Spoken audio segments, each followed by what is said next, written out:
Ya Habibi ya Muhammad. Selanjutnya ialah Mauidhah Hasanah yang akan disampaikan oleh guru kita Al-Mukarram Kiai Haji Guru Usbiyah Rusdi. Waktu dan tempat kami berikan.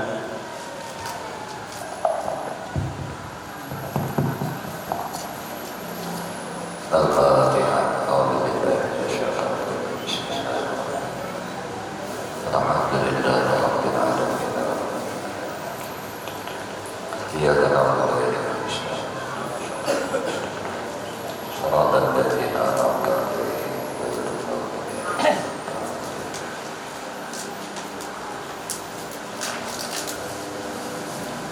Assalamualaikum warahmatullahi wabarakatuh.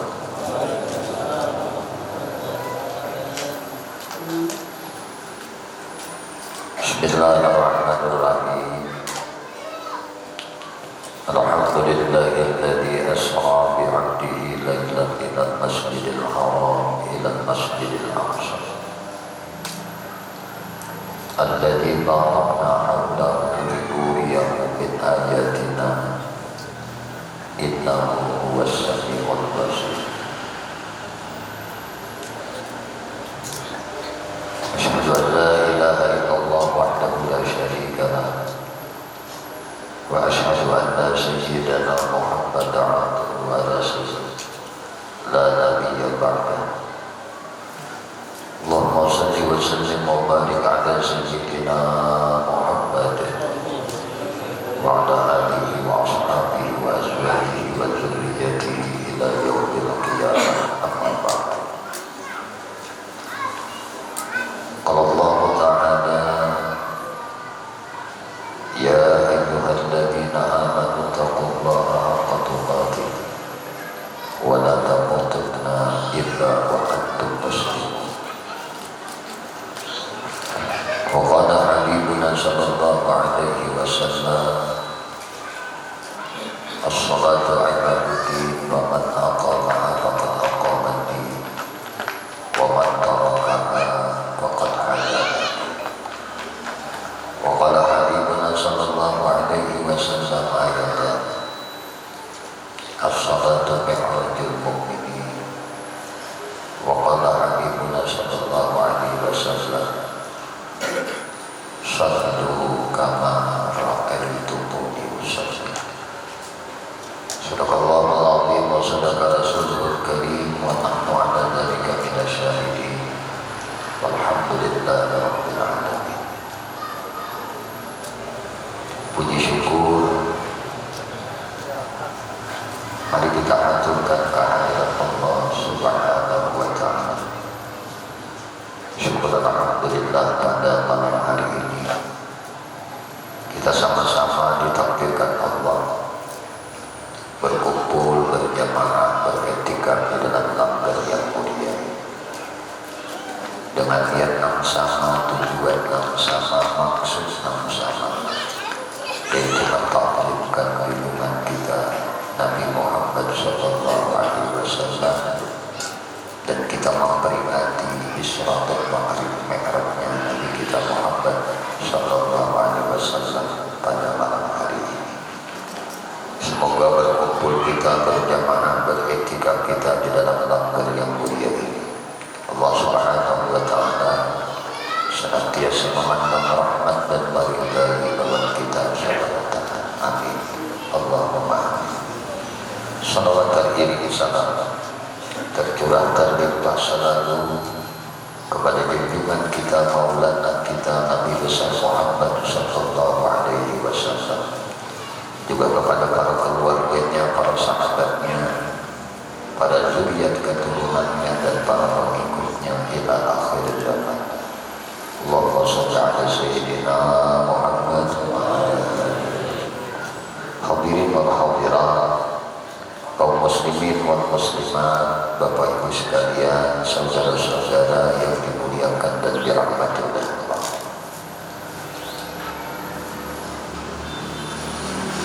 Kurang lebih 10 tahun daripada kenabian baginda Nabi kita Muhammad sallallahu alaihi wasallam, dan kurang lebih bertepatan pada tahun 620 Masehi, malam 27 Rajab, Nabi kita diisra dan mi'rajkan oleh Allah Subhanahu wa Ta'ala. Nabi kita dijalankan oleh Allah dari Masjidil Haram ke Masjidil Aqsa, yang mana dalam perjalanan Nabi ini senantiasa diliputi oleh keberkahan dari Allah Subhanahu wa Ta'ala. Untuk apa itu semua? Linuriyahu min ayatina. Kami melihatkan kepada baginda Nabi Muhammad SAW akan sebahagian tanda-tanda kebesaran kami. Innahu was-sami'ul basir. Sesungguhnya Allah adalah Zat yang Maha mendengar, Zat yang Maha melihat. Perjalanan mi'raj Nabi kita Muhammad sallallahu alaihi wasallam dari Masjidil Aqsa terus dinaikkan oleh Allah. Langit pertama berjumpa dengan Nabi Adam. Nabi Adam berkata, "Assalamualaikum ya ibn Salih." Salam sejahtera atas engkau wahai anakku Nabi Saleh. Nabi kita menjawab. Kemudian Nabi kita dibawa lagi ke langit kedua. Dibukakan pintu langit kedua oleh malaikat penjaga pintu langit. Dan Nabi kita Muhammad sallallahu alaihi wasallam berjumpa dengan dua orang nabi. Pertama adalah Nabi Yahya, yang kedua adalah Nabi Isa. Dua orang ini adalah dua orang nabi yang bersepupu sekali. Ibunya Nabi Isa dengan ibunya Nabi Yahya ini berdua berdangsa. Maka Allah pertemukan Nabi kita dengan Nabi Yahya dan Nabi Isa di langit kedua. Mereka mengucapkan salam, "Assalamualaikum ya akhi as-salih." Kemudian Nabi kita dinaikkan oleh Allah lagi sampai ke langit ketiga. Di langit ketiga Nabi dipertemukan oleh Allah dengan Nabi Allah Yusuf alaihissalam. Sama Nabi Yusuf juga mengucapkan Assalamualaikum ya Nabi Allah salih, ya sah akhi salih. Setelah itu Nabi kita mulai dinaikkan oleh Allah sampai ke langit keempat. Di langit keempat Nabi kita Muhammad SAW dipertemukan dengan Nabi Allah Idris alaihissalam. Di langit ketiga bertemu dengan Nabi Yusuf. Di langit keempat berjumpa dengan Nabi Idris. Nabi Idris juga mengucapkan salam sebagaimana yang diucapkan oleh para nabi-nabi yang lain. Kemudian Allah naikkan lagi Nabi kita sampai ke langit kelima. Di langit kelima Nabi kita dijumpakan oleh Allah Subhanahu wa Ta'ala dengan Nabi Allah Harun alaihissalam.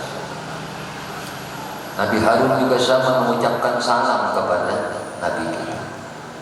Dijawab oleh Nabi kita. Setelah itu Nabi kita pun dibawa lagi naik ke atas langit ke-6. Di atas langit ke-6 Nabi kita Muhammad SAW berjumpa dengan Nabi Allah Musa alaihissalam, yang bergelar sebagai kalimullah, yang bergelar sebagai nabi, yang bercakap dengan Allah. Ketika Nabi Musa pengen berdialog dengan Allah, maka Allah perintahkan kepada Nabi Musa untuk naik ke satu bukit, naik ke satu gunung yang disebut Tur Sina. Nah, sebelum Nabi kita naik dimi'rajkan oleh Allah dalam perjalanan Isra, Nabi pun diperintahkan oleh malaikat Jibril untuk mampir di Sinai, dan Nabi disuruh melakukan sholat 2 rakaat di sana. Kemudian Nabi kita Muhammad SAW dinaikkan lagi oleh Allah sampailah ke langit ke-7, dan berjumpalah dengan Nabi Allah Ibrahim alaihissalam. Nabi Ibrahim mengatakan, mengucap salam, "Assalamualaikum ya ibn Salih." Salam sejahtera atas engkau wahai anakku Nabi Salih. Karena Nabi Ibrahim adalah datuknya Nabi kita Muhammad sallallahu alaihi wasallam. Kemudian Nabi Ibrahim berpesan kepada Nabi kita Muhammad sallallahu alaihi wasallam untuk memberikan kabar gembira kepada umat. Habarkan kepada umatmu, wahai anak dakwah Nabi Muhammad sallallahu alaihi wasallam.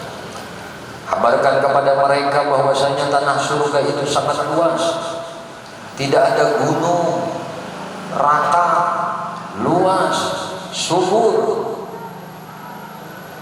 Dan sampaikan kepada mereka untuk banyak menanam pohon di dalam surga ya Allah. Maka Nabi Ibrahim menyampaikan, apabila umat membaca tasbih subhanallah walhamdulillah wa la ilaha illallah wallahu akbar, satu pohon dia sudah tanam di dalam surganya Allah subhanahu wa ta'ala. Kemudian Nabi kita Muhammad sallallahu alaihi wasallam diliputi oleh rahmat Allah subhanahu wa ta'ala hingga Nabi kita naik. Sampailah Nabi ke tempat Nabi tetapkan oleh Allah subhanahu wa ta'ala, sampai ke Sidratul Muntaha, sampai ke Arafah, sampai ke Muzdalifah. Dan Nabi kita Muhammad sallallahu alaihi wasallam sujud di hadapan Allah subhanahu wa ta'ala. Lalu Allah perintah, ya Muhammad irfa ra'saka is'al ma syi'ta, pinta olehmu apa yang engkau pinta wahai Muhammad. Ketika itu Nabi kita berada di hadapan Allah subhanahu wa ta'ala dalam keadaan sujud. Ini menggambarkan kepada kita, tidak ada satu keadaan hamba di sisi Allah yang paling dicintai oleh Allah terkecuali keadaan kita di dalam sujud. Maka disebut wasjud waqtarib, sujudlah engkau. Pendekatan dirimu kepada Tuhan itu adalah melalui sujud. Dan sujud ini adalah simbol dari sebuah nama Nabi Muhammad sallallahu alaihi wasallam. Coba kalau kita perhatikan tulisan Muhammad, mim, ha, mim, dal. Lalu kita balik tulisan Muhammad, kita balik posisinya orang sujud. Mim kepala, ha bahu, mim dada, mim pinggang, dan adalah kaki. Pas orang sujud. Siapa yang sholat dia tidak melihat akan Nabi Muhammad. Siapa yang sholat dia tidak merasa akan baginda Nabi Muhammad sallallahu alaihi wasallam. Tidak merasa akan keberkahan Nabi, tidak merasa berkat Nabi, tidak merasa dia wujud di dunia ini. Bahkan dia hidup di dunia ini, ada di dunia ini berkat Nabi Muhammad sallallahu alaihi wasallam. Ini pelajaran yang paling penting kita ambil. Ketika Nabi Muhammad berjumpa dengan Allah, Nabi kita dalam keadaan sujud. Allah perintahkan, ya Muhammad, irfa ra'saka, angkat kepalamu hai Muhammad. Is'al ma syi'ta, pinta olehmu apa yang engkau pinta akan aku kabulkan. Maka kata para ulama sufi, kata para ulama muhakkikun, mereka berpendapat siapa yang meminta tetapi dia tidak merasa dirinya meminta, tetapi dia mengingat akan Nabi yang meminta kepada Allah, mustajab doa, doanya akan diijabah oleh Allah. Kenapa doa kita tidak terkabul? Kenapa permohonan kita tidak diijabah oleh Allah? Itu dikarenakan kita tidak beradab dengan baginda Nabi. Maka kita dianjurkan untuk senantiasa berdoa. Allahumma inna nas'aluka khairi ma sa'alaka minhu abduka wa nabiyyuka sayyiduna Muhammad sallallahu alaihi wasallam. Jangan ditinggal doa ini. Mohon kepada Allah sebagaimana Sayyidina Jabir didatangi oleh Rasulullah, ya Jabir, aku cinta kepadamu karena Allah. Aku berwasiat kepadamu hai Jabir, apabila engkau selesai sembahyang, di riwayat yang lain Rasulullah menemui Sayyidina Mu'az bin Jabal, hai Mu'az bin Jabal, aku sayang kepada engkau, aku cinta kepada engkau. Maka apabila engkau selesai dari mengerjakan sembahyang fardumu, mintalah kepada Allah, Allahumma a'inni ala zikrika wa syukrika wa husni ibadatik. Ya Allah, tulungi ulun ya Allah. Tulungi ulun dalam mengingat Engkau ya Allah. Tulungi ulun ya Allah dalam bagus ibadah kepada Engkau. Tulungi ulun ya Allah bersyukur atas nikmat yang telah Engkau berikan. Bapak Ibu sekalian yang dimuliakan dan dirahmati oleh Allah, maka Allah tetapkan kepada baginda Nabi kita Muhammad SAW dan umatnya untuk mengerjakan sembahyang 50 waktu. Inggih boleh Nabi menerima apa yang Allah tetapkan. Orang yang meyakini akan Allah sebagai Tuhannya, Allah yang mengatur segala kehidupannya, tidak akan mengiktiraf apa-apa yang Allah tetapkan dalam kehidupannya. Nabi memberikan contoh, walaupun dilihat berat, walaupun dirasakan banyak, akan tetapi ini ketetapan Allah, tidak ada iktiraf dalam pertemuan antara Nabi dengan Allah Subhanahu wa taala. Turun Nabi di langit ke-6 berjumpa dengan Nabi Musa. Nabi Musa berjumpa dengan Nabi kita dalam keadaan menangis. Kenapa menangis? Karena beliau senang akan melihat baginda Nabi Muhammad SAW.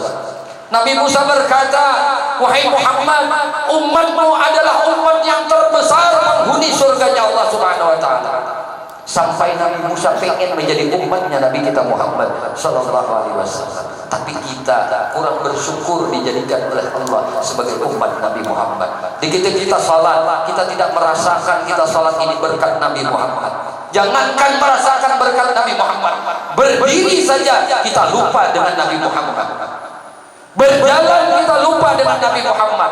Bahkan di waktu sujud pun kita ada ingat dengan Nabi Muhammad SAW. Bagaimana salat kita yang disebut oleh Allah, as-salat tanha 'anil fahsya'i wal munkar. Inna salat, sesungguhnya inna litaukid. Inna ini kalimatnya menguatkan. Bila orang itu bujur sembahyangnya, tanha 'anil fahsya'i wal munkar, dirinya tertegak dari perbuatan keji dan perbuatan munkar. Kenapa orang ini salat?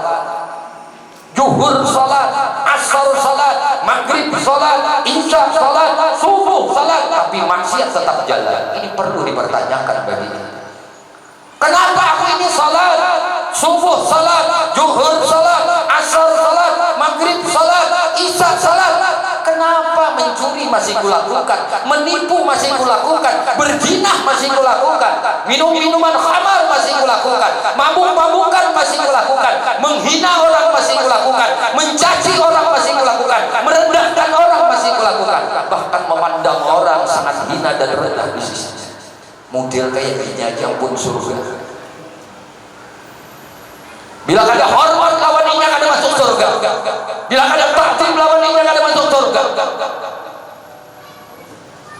Apa hikmah daripada sholat yang dilakukan? Kalau senantiasa melihat makhluk Allah senantiasa rendah, senantiasa hina. Bagaimana akhlak Nabi? Sangat rendah diri. Sebelum perjalanan Nabi di Isra Mi'rajkan oleh Allah, dada Nabi ini dibelah. Apakah dada Nabi kotor? Tidak. Nabi kita itu dijadikan oleh Allah uswatun hasanah, suri tauladan. Perjalanan Nabi itu contoh bagi kita dalam kehidupan ini. Umat Muhammad, contoh kekasihku Muhammad, sebelum engkau menuju akan aku, bersihkan hatimu terlebih dahulu. Hatimu bersihkan, sehingga ketika engkau telah datang dariku, bermunajat kepadaku, bercakap denganku, bermi'raj denganku, setelah itu engkau akan merasakan ketenangan batin, engkau akan merasakan kebahagiaan, engkau akan merasakan kenyamanan dan kenikmatan yang tidak bisa diutarakan dengan kata-kata. Inilah hikmah yang dicari di dalam memperingati Isra dan Mi'raj. Bukan hanya dijadikan sebagai seremonial, acara rutinitas setiap tahun sekali. Masih bagus ada takzimnya kita kepada Nabi kita Muhammad SAW. Tapi yang paling pokok adalah memperhatikan kualitas sembahyang kita. Karena tidak lain peristiwa Isra Mi'raj ini diperingati agar kita bisa melihat maminandui kayak apa perjalanan Nabi menuju Tuhan. Sampai Nabi mengatakan, sallu kama ra'aitumuni usalli, sembahyanglah kalian Sebagaimana kalian menyaksikan aku yang sembahyang, bukan kamu yang sembahyang. Ini masalahnya kadang-kadang. Masalahnya yang terjadi kepada kita itu, kenapa kita ini senantiasa tetap egois, senantiasa marah, mudah tersinggung, panyarikan, para jual, pamalar, macam-macam sifat-sifat tercela itu nampak lawan kita. Padahal ahli sembahyang, tahajud kada tinggal-tinggal, salat qabliyah ba'diyah kada tertinggal, witir kada tertinggal, doa kada tertinggal, bahkan banyak pada orang tapi lakas banget penyinggungan apa yang sebabnya. Sembahyangnya bukan lillah, sembahyangnya lin nafsu, karena nafsu. Kenapa? Waktu menyembah Allah, dia merasa dirinya yang mampu menyembah Allah, bukan merasa ditolongi oleh Allah. Ini masalahnya. Bapak Ibu sekalian yang dimuliakan dan dirahmati oleh Allah Subhanahu wa taala. Menangislah hati kita. Menangislah jiwa kita. Selama ini berpuluh-puluh tahun aku sudah menyembah Allah. Sedetik pun air mataku tidak pernah menetes menyesali atas pengakuan pengabdianku kepada Tuhan. Mengaku bisa mengabdi kepada Tuhan, padahal wujud kita saja diadakan oleh Allah Subhanahu wa taala. Apalagi gerak-gerik kita. Wallahu khalaqakum wa ma ta'malun. Kenapa orang ini tidak bisa mendapatkan kenyamanan dan kenikmatan, tidak bisa salatnya itu mencegah daripada perbuatan keji dan mungkar, disebabkan salatnya hanya menyelesaikan sebuah kewajiban kepada Allah. Ini masalahnya. Kita tuh sembahyang rasa ini kewajiban itu apa? Kewajiban. Coba dirubah pola pikir itu, sudut pandang kita mengenai sembahyang 5 waktu ini adalah kebutuhanku, ini adalah kebutuhan rohaniku, ini adalah kebutuhan jiwaku kepada Tuhan. Maka munyak ada sembahyang sedih, banyak ada sembahyang mau kepala, banyak ada sembahyang pedagang aja sinasa kada nyaman, bagawi kada nyaman, apapun yang dilakukan kada nyaman. Kenapa? Karena kebutuhan hidup kada terlaksana, yaitu sembahyang. Tapi kalau orang menganggap bahwa sembahyang itu kewajiban, maka nang terjadi bagagasakan baca capatan. Itu yang terjadi. Sembahyangnya karena nafsu. Maka dalam sembahyang ini, konteks salat ini, perjalanan Isra Mi'raj ini adalah uswatun hasanah, suri tauladan bagi kita, menyaksikan kita bagaimana perjalanan Nabi menuju Allah Subhanahu wa taala. Dibersihkan dada Nabi, bukan dada Nabi kotor. Maksudnya kita yang hendak menuju Tuhan, bersihkan dada kita. Maka wudhu itu ada 2, ada wudhu syariat, ada wudhu batin, ada wudhu zahir, ada wudhu batin. Kalau kita sibuk dengan memperhatikan wudhu zahir, kesucian zahir, kesucian batin tidak diperhatikan, inilah yang akan berdampak positif sembahyangnya dalam kehidupan. Karena aktivitas kita itu lahir munculnya dari batin. Maka disebut kaidah al-zahiru tadullu 'ala al-batin. Zahir Anda itu mencerminkan batin Anda. Kalau Anda tergesa-gesa, berarti Anda, batin Anda pun tergesa-gesa. Kalau Anda pemarah, batin Anda pun pemarah. Kalau Anda pembenci, batin Anda pun pembenci. Kalau Anda sedang merendahkan orang lain, batin Anda pun melihat orang lain itu hina dan rendah. Bapak Ibu sekalian yang dimuliakan dan dirahmati oleh Allah, Nabi Musa menangis bertemu dengan Nabi kita Muhammad Shallallahu Alaihi Wasallam. Kenapa Nabi Musa menangis? Karena begitu gembiranya, senangnya hati melihat orang yang hanyar berjumpa dengan Allah. Itukah himungannya Nabi Musa? Himung Nabi Musa menangis. Dia melihat Nabi berjumpa lawan Tuhan, nangis. Lalu Sidin maulah alasannya agar aku senantiasa berulang-ulang melihat makhluk yang berjumpa langsung dengan Tuhan. Aku selama ini hanya bisa bercakap dengan Tuhan, kada bisa memandang Tuhan. Tapi aku ditakdirkan oleh Allah memandang orang yang melihat akan Tuhan. Bahkan Nabi Musa menjadi Nabi Musa, wahai Rasulullah, umat pian kada mampu mereka mengerjakan 90 waktu ini. Minta pulang pian, minta keringanan lawan Allah. Nabi itu kan bukan karena diri, tapi karena umat. Nah ini Nabi dikurangi Tuhan, turun menangis pulang Nabi Musa. Kenapa? Setiap orang yang liqa dengan Allah wajahnya akan bersinar, wajahnya akan berseri-seri, dan siapa akan memandang timbul kebahagiaan lahir dan batin. Nabi Musa dimumpakan kahihimungan tetes banyu mata. Ujian Nabi Musa berapa dikurangi oleh Tuhan? Ujian Nabi kita 5, minta pulang wahai Rasulullah. Bolak balik berapa kali ya Nabi Musa berjumpa dengan Rasulullah? 9 kali. 9 kali. Bapak Ibu sekalian yang dimuliakan dan dirahmati oleh Allah Subhanahu wa taala. Setengah satu sudah begitu.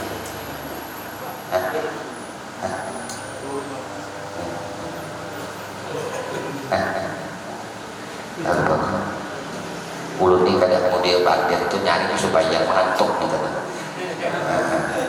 Supaya mengantuk. Ini gak ada yang pulang. Ini beda padi baru. Asal plus sudah ada ini. Tuhan mulakan macam-macam ya. Mulakan paruh padi. Jika malam ada terjadi itu ada yang ada padi baru jam 11 malam itu ada. Cuma biar kita boleh. Bukan baru mailan juga kita bangun kepadihan paruh ya. Bapak Ibu sekalian yang dimuliakan dan dirahmati oleh Allah, bolak-balik tuntung sampai belum lagi, dan kayak Tuhan belum lagi bakas karabahan Nabi pada batu dingin. Nabi sudah datang saking cepat perjalanan Isra Mi'raj. Ini kadang kau diresiwakan oleh akal. Nah cuma ahli ilmu diteliti ternyata yang bisa seperti ini adalah perjalanan cahaya. Kalau cahaya matahari itu sampai ke dunia ini itu 4 juta kilometer. Perjalanan ini 4 juta kilometer lebih dari bumi ke matahari. Itu menurut ilmuwan. Berapa lawas cepatnya cahaya matahari? Padahal jaraknya 4 juta kilo, 4 juta pal.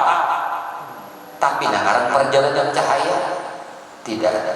Kalau angin ada kecepatannya sekian ribu kilometer per jam, itu angin. Tapi kalau perjalanan cahaya, makanya Nabi linuriyahu min ayatin. Jadi nang hendak menuju Tuhan itu ayo juga ujar bahasa apa guru bahari bakaram batinggalan linur. Pahamannya kayak ini guru sampai mana? Nah, pahamannya ujar guru bahari. Nah, paham supaya paham lah. Lukah di dalam banyu kan di dalam lukah. Tahu deh lukah nang agen mana iwak tampirai kan di sini gua pesan Sabtu pesan Senin di sini tampirai ada lukah ada ya kan. Nah sekarang pertanyaan supaya mudah paham kita, banyu kah nang di dalam lukah atau lukah kah nang di dalam banyu?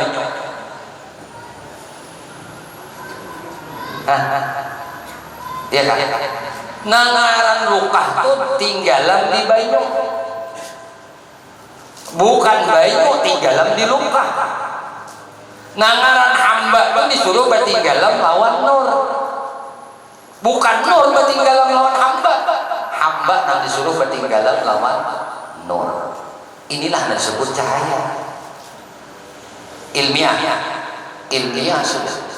Kalau nanti cari ilmiah. Nah kadang ilmiah itu rohani, kadang kode ilmiah.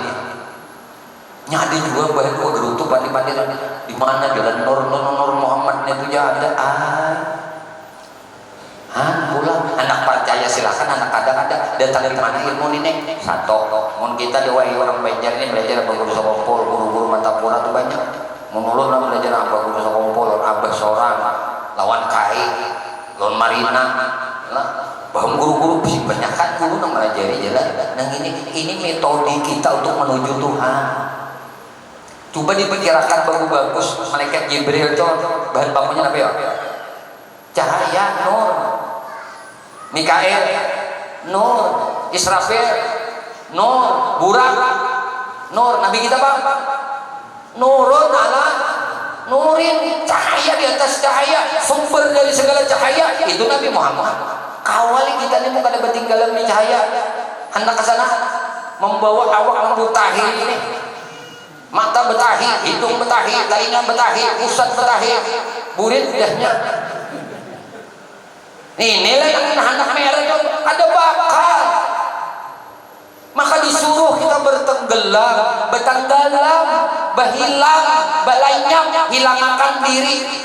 Maka dalam sembahyang itu kita disuruh untuk memahami keberadaan Tuhan, memahami keberadaan Nur Nabi Muhammad, bukan memahami keberadaan aku. Karena sembahyang aku yang ada kayak para senior, lalu anak lakas, lalu apa, lalu uyuh. Kenapa? Aku yang ada, Nur ada. Lalu ada nyaman, lalu uyuh. Buktinya sudah ada buyut baginda Nabi Muhammad SAW, Al Imam Zainal Abidin. Itu sembahyang malam, itu manakibnya jelas. Saban malam sembahyang sunat 1000 rakaat. Babinian Rabi'atul Adawiyah, di lakian binian ada contohnya, orang yang tenggelam di dalam nurnya Allah Subhanahu wa taala. Rabi'atul Adawiyah itu samalaman 1000 rakaat, kada ada merasa uyuh. Kenapa? Karena membawa diri sembahyang. Bertinggalan, bukan kada ada diri. Contoh sederhana, orang tuh melabur, nyaman banget ini nah wasit, masuk ke kanka belawar pandai besi, masuk nang ada harang nang nyarak nih war bel abang itu masuk akan masih nih ditiup harus oleh belawar, ada besinya nih lagi. Dada lagi kalau asalnya besi, karena masuk ke api maka lenyap besi, yang wujud hanya api. Ilmiah kawadirasiwakan, tapi kalau perjalanan rohani tidak ada yang bisa mengakal-akalannya. Masuk sekarang kita selama ini, apakah aku sembahyang ini membawa diriku di dalam sembahyang? Apakah aku berserta nur? Kan sudah jelas tadi, kurang dari apa? Nur juga. Ini perjalanan dari Masjidil Haram ke Masjidil Aqsa, nur. Ngerti kita, paham kita, diberi kepahaman oleh Allah. Sekarang sembahyang kita, paham kada kita? Dalam sembahyang itu kita disuruh memahami kewujudan Nur Muhammad, memahami kewujudan Allah Subhanahu wa taala, bukan memahami kewujudan diriku. Kalau memahami kewujudan diriku, ya itu tak. Sarabaan timbul di hati. Duit timbul, keributan timbul, emas timbul, hutang timbul, rumah timbul, apa aja sebenarnya nang kada dihayal dipikirkan di waktu sebelum sembahyang. Waktu sembahyang mau enggak kali mau enggak guru kan mau enggak pamer guru sudah mau enggak haji mati besar tambah apa mau enggak. Nah itu ujar bahasa kampung mancungkung. Semua antik bulan di hati, sembahyang sambil mahayal. Walaupun kita sembahyang seperti ini, jangan ada sembahyang. Ini setan Tuhan banget banget. Nah harap baru suka susah kan lu sembahyang mempanjang ada pinandu siapa yang disembahkan gitu. Sebuah foto jadi kita. Sebenarnya contoh aja, Jibril, Mikail, Israfil itu contoh lah mati kita. Hendak Isra itu ada kawan, ada ilmu ini 3, guru ini harus 3. 1 guru fikih, 2 guru tauhid, 3 guru tasawuf. Jangan kada ini bila nang 3 ini kada belajar, kada nonton, berarti sembahyang. Bila ia belajar tasawuf aja, ujung-ujungnya tarawih. Kada mau lagi sembahyang inna salata kana alal mu'minina kitaban mauquta, sembahyang waktu itu kada mau lagi. Nya tarawih sudah ujarnya apa sama as-salatu li zikri, dunia sembahyang itu ingat aja. Udah ingat dia, dah. Bapak nang itu keluar si ruang murid aja. Udah murid dah luas pada dulu beda aja bucor. Main akan kalau masyarakat. Al-haqiqatu bila syariat zindiqun. Belajar tasawuf tapi tarawih kada bersembahyangan, kada berpuasaan, kada berjakatan, kada berhajian. Apa kabar dene?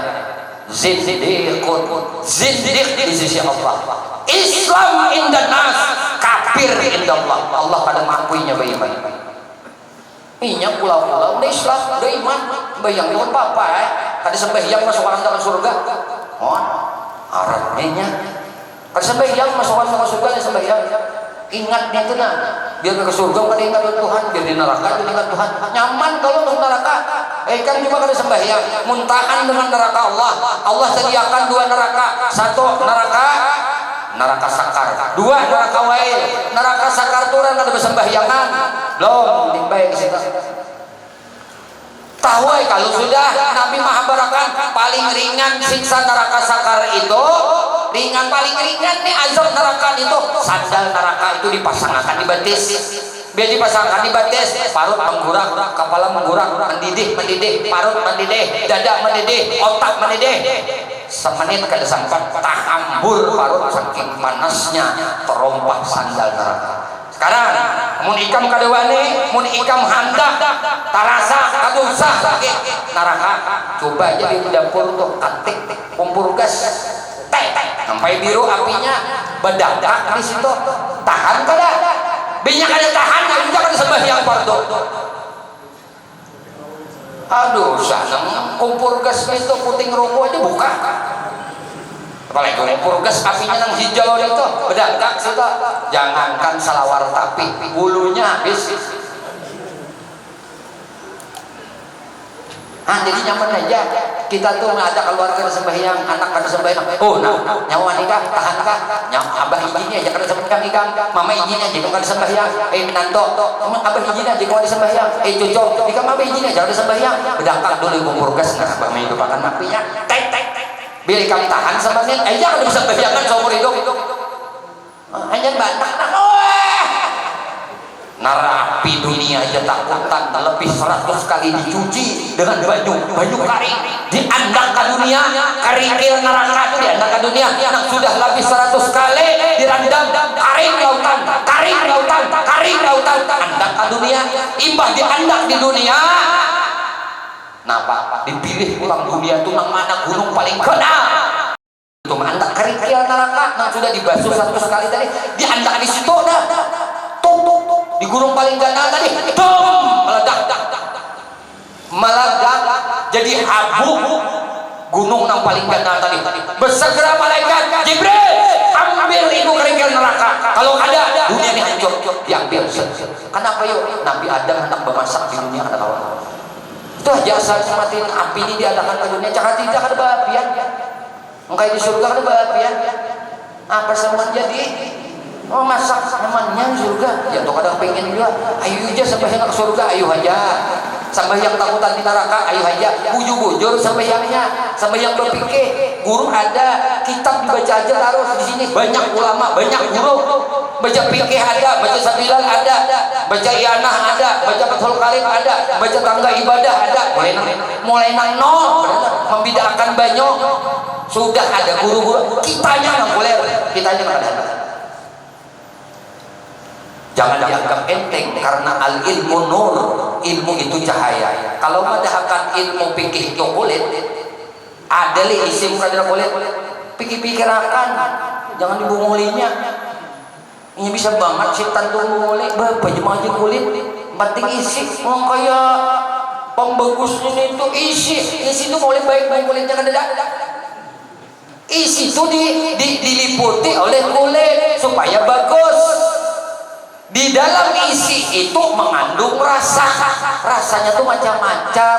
Kita kada tahu rasa lumbung itu pedas, mengkada tau tidur ini pengaruh numbuk gitu kalau jadi bersariat batarikat bahagikat itulah makrifat. Maka ujar Nabi, sembahyanglah engkau sebagaimana engkau melihat aku sembahyang. Jadi Nabi yang dilihat sembahyang. Ada merasa seorang bang berdiri, aku nih kayak apa caranya Nabi berdiri, kayak ini Nabi sembahyang, ini kayak ini Nabi berdiri. Dalam fikih aja kita disuruh sudah kayak itu, ya kan? Yang tuh tetap anggap aku juga yang berdiri kayak ini, aku nggak berdiri kayak ini. Nah ini siapa yang Tuhan ya? Siapa melajari yang berdiri kayak ini? Nah sembahyang siapa melajari? Nabi. Ya tuh ada ingat kawan Nabi waktu berdiri kayak ini banget kalau banget kada tatap aja kita merasa bagus sembahyang kita. Aku bagusnya sembahyang pada diri orang cakapnya. Kenapa? Sembahyang membawa diri, sembahyang membawa nafsu. Maka tadi disuruh waktu sembahyang itu kita disuruh untuk mewujudkan Nur Muhammad, mewujudkan Tuhan. Itu lah sembahyang bertuhan. Aku berdiri, siapa mendirikan? Allah. Aku rukuk, siapa merukukan? Allah. Aku sujud, siapa menyujudkan? Allah. Aku berbacaan, siapa menjadikan bacaan? Allah. Ya tuh, ada kau menghadirkan Tuhan hari ini. Ini yang paling penting kita memperingati Isra Mi'raj ini. Bukan mendengar kisahnya aja, tapi ibrah pelajaran dalam diri kita dengan apa? Kayak apa sembahyangku ini? Umur 1 tahun kayak ini nah, kayak ini aja kamu sembahyang, malah hayal, malamun terus saja kan?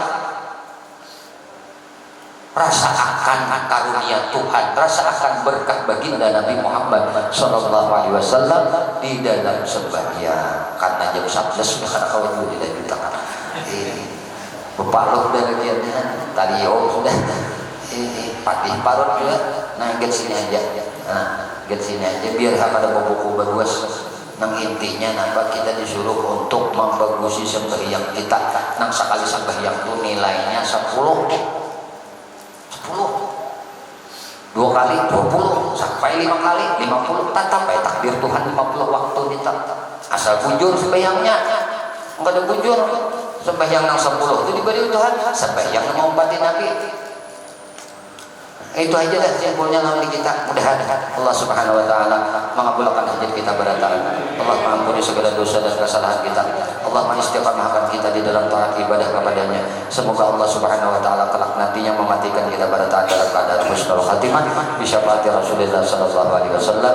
Amin Allahumma amin. Sebelum diakhiri ulun saruan juga malam besok. Nah sebelum salat maghrib ulun berseruan mampir baratakan sakampungan sebenuhan sapalai harian satanah lautan sabanjaran itu tuh kalau mau orang banjar ke sini se Indonesiaan pulangnya kalau Indonesia. Nah bila ada tamu kawan Korea. Nah esok insyaallah pada salat asar anak maghrib kita berkumpulan di pondok pesantren Nurul Muhibbin wadah ulun lah di anu tuh di Sakatapang Parakwato. Nah jadi acara kita mina baca yasin ada barang itu baca atip atas. Nah ibadah tuntung itu kita sampai maghrib berjamaah itu pas yang maghrib tuntung maghrib baca mulid habsyi tuntung baca mulid habsyi berzikir bertahlil zikir nasyid tuntung itu baca doa tuntung itu kena baca Quran tuntung baca Quran insyaallah urusan dan belum bacakan hadis Isra Mi'raj tuntung bacakan hadis guru tungkal kena nang ceramah guru tungkal nang mau ijazah hasanah lah guru tahu guru tungkal nah jadi sidin kita ya jam 9 kita ini kan jam 11 jam 9 lebih sedikit lah kita berikan. Nah itu aja. Oh kenapa harus kayak ini guru? Kadang baik saja. Oh kadang-kadang amun yang biasa kan kada tak baca kita wiritan nang dibaca abah guru bisa waktu sini hidup. Jadi kita mau umpati abah guru tuh mengkawai jangan mau umpati mengambil manfaat ilmunya saja tapi ambil juga manfaat hal sidin gawian sidin waktu hidup kenapa? Bila maghrib sidin baca Quran baca ratib atas tuntung maghrib sidin lancar baca mulid tuntung baca mulid tahlil berzikir nasyid wow lancar baca menakib tuh kita tak lagi ulun bahari Di zaman sidin hidup di atas dunia, ulun empat mengaji lawan sidin, berapa banyak kitab nang sidin bacakan dan berapa banyak kitab nang sudah tamat dibacakan oleh sidin. Itu rutinitas itu keintuk nang sidin. Barang yang ini kita mahaul sidin, bukti kita cinta lawan sidin, ilmu sidin kita amaliakan, amalan-amalan sidin pun kita baca, kita umpati. Barang setahun sekali kita. Nah itu apalagi kawan hari-hari baca Yasin pakai harta barang, baca ratib atas dah, syukur alhamdulillah. Nah itu aja yang ulun sarwanakan ulun berataan. Nah mudah-mudahan kita berataan kawatulakan lah, bawai kawan-kawan, nah keluarga semua kita sana. Insyaallah mudah-mudahan Allah kumpulkan kita dunia sampai ke akhirat bersama guru kita Al-Arif Billah Syekh Muhammad Syekh bin Abdul Ghani beserta dengan baginda Nabi Muhammad sallallahu alaihi wasallam. Minta halal, minta ikhlas, minta ridha ampun maaf lahir batin di akhirat. Wassalamualaikum warahmatullahi wabarakatuh. Assalamualaikum warahmatullahi wabarakatuh. Untuk tahlil Ya